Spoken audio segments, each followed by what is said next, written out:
Hey, what's up, everybody? Welcome back to another edition of Mission Movie Reviews, Real Talk. I'm Barry Gaines. Jay Green. And we here to give you the lowdown on the new film Crime 101, starring Chris Hemsworth, Halle Berry, Mark Ruffalo, directed by someone named Barry Layton that we haven't really heard of before. Looked them up, did a lot of TV. And we're just going to give you our honest opinion on this film. I'll kick it off. I went into the film not expecting much. I just wanted to see what's up. I liked all the actors. It looked really tight. The action looked pretty solid. I went into it. I was looking at it, and the first thing that came to me, man, I thought it was like a real light Heat mixed with a little bit of Thomas Crown Affair, like it was trying to kind of skate like both sides a little bit. And at the same time, one thing that hit me hard right away before getting into the whole, like, what's the story about, because we don't want to give anything away because this is a non-spoiler review, is that to me, the everything felt a little too safe for me. It looked as if it was just Halle Berry, Mark Ruffalo, and maybe say another actor, they probably could have went a little further, be a little grittier, a little darker with things, because the movie does give you like a feel like this can get a little dark if it really wants to. And I felt it pulled back a little bit because of Chris Hemsworth, because it looks like Marvel says, listen, you kill nobody, you punch nobody. Unless it's with Marvel, all right? Because we already saw Chris Hemsworth get dark in Marvel when he cut off Thanos' head. So you know he can get dark, you know what I mean?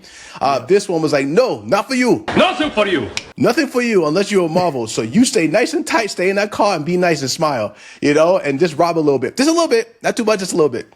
But that's my quick review with Crime 101. Justin, Jay, what do you think about the movie, man? All right, good. So this is why I love having a conversation, because it always makes me think different, right? So number one, I did enjoy this movie. I thought it was like, I said in my review, kind of like a Heat and a Collateral. I've never seen the Thomas Crown Affair, so I got to check that one out. But Heat and Collateral in regards to a little bit of a love interest, a will they, won't they type of thing. How's it going to end? You got the person who's ultra committed to the task at hand. What are they willing to do? Who are they willing to potentially leave behind in order to do it? Things like this. So I feel like the action that was in the movie, the acting from the leads, I thought was great. The direction, all that, I thought was pretty dope. I thought the Barry Keoghan was super menacing and annoying to me. Like, I really felt his irritating presence. I agree. So I enjoy watching it, and if I could live a little bit more in that world, get a little bit more deep into it and all that sort of stuff, then I would. So I liked it. I don't think there was anything like wrong with it. But I will say, to your points, I think that I could see some type of contract negotiation where it's like, all right, you can't do this, you can't do that for Chris Hemsworth because he's Disney proper, right?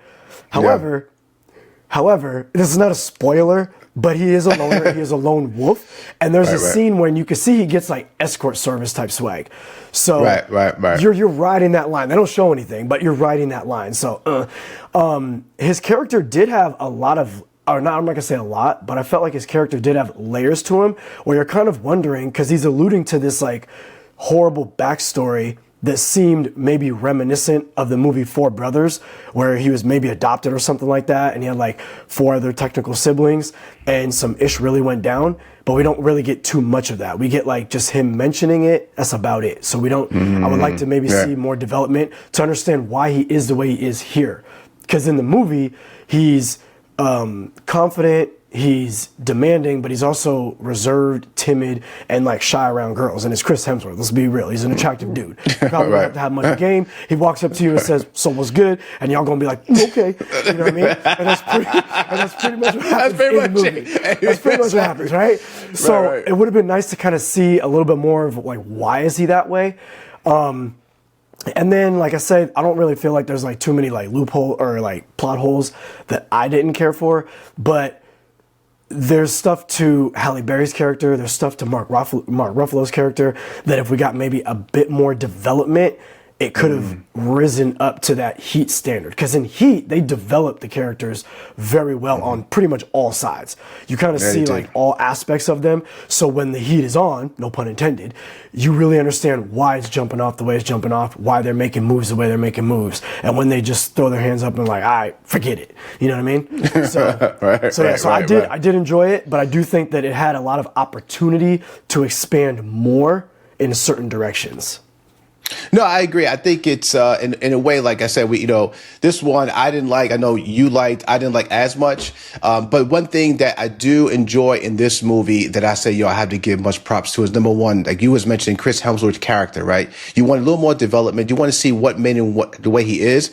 But one thing I really liked with his character was, or what Chris Hemsworth did with his character, that you felt as if he was very reserved.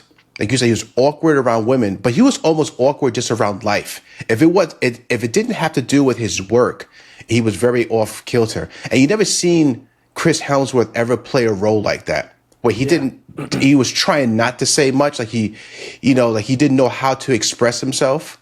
I did love that to show the depth, because everyone knows he can do a lot of things. Of course, action, he can do comedy, but something like this where a lot of his acting came within his eyes and his body movements more than his narrative. And I really, really like that a lot. And I'm like, that's something that people need to check out.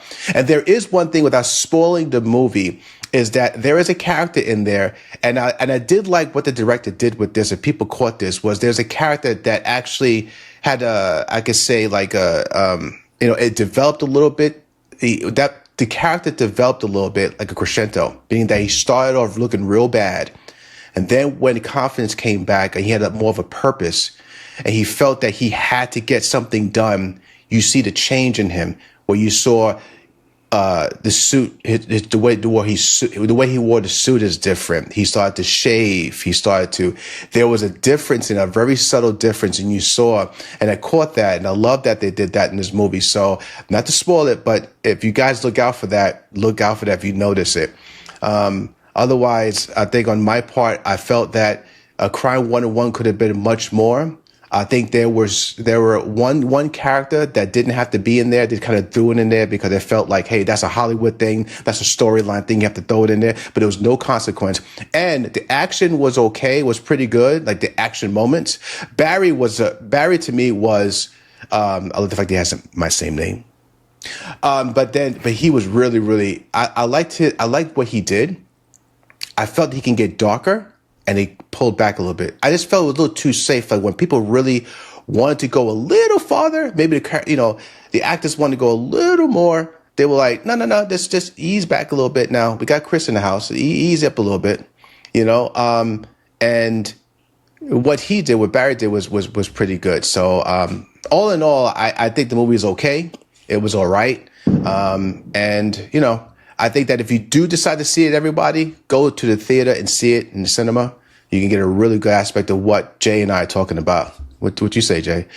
Yeah, I would definitely say that, again, for me, I think it hit. It was very entertaining for me. I enjoyed it all. But like Barry's saying, they could have built a little bit more into it. I mean, it probably would have made it too long, maybe. I don't know. Right, yeah, but, right. But other than that, yeah, I think it was great. I think it is worthy of a trip to the cinema. But at the same time, it's worthy because it's a good enough movie to go see and you'll enjoy it, from my perspective for sure. But it also tells the studios we want more movies like this. So if we want to get closer and closer and closer to the potential of a Thomas Crown Affair, a Heat, a Collateral, something like that, where it's very adult, takes its time, and it really layers the characters out, you got to go support films in this genre in general, right? And this is an Amazon movie, if I'm not mistaken, right?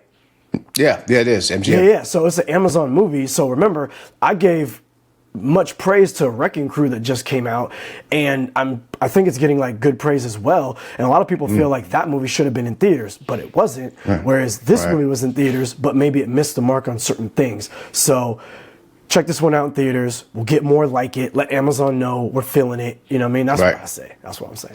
I agree with you. You know what? Like you just to kind of just ride what you're saying. I think that they should have switched it. Excuse me, hit the mic. I think Crime 101 should have been on Amazon, and I think The Wrecking Crew should have been in the theaters. I can see that. I can see You know, that. Fair. I can see that. You know what I mean? But all in all, if you want a movie that you just want to kind of lay back, watch, good acting, and it's a slow burn a little bit. So just to let you know, this is not like you watching a Michael Bay film. It's a slow burn, but there's a lot of depth in there, and people did their work. So all in all, it's all right, guys. From my side, I say it's okay. And then Justin, he says, go see it. Either way, go see it for yourself. You tell us what you think. All right? Oh, yeah. Hell yeah, hell yeah. So this is another edition of Mission Movie Review, Real Talk, you know what I mean? And we hope to see you guys on the next video, man. All right, peace. Peace.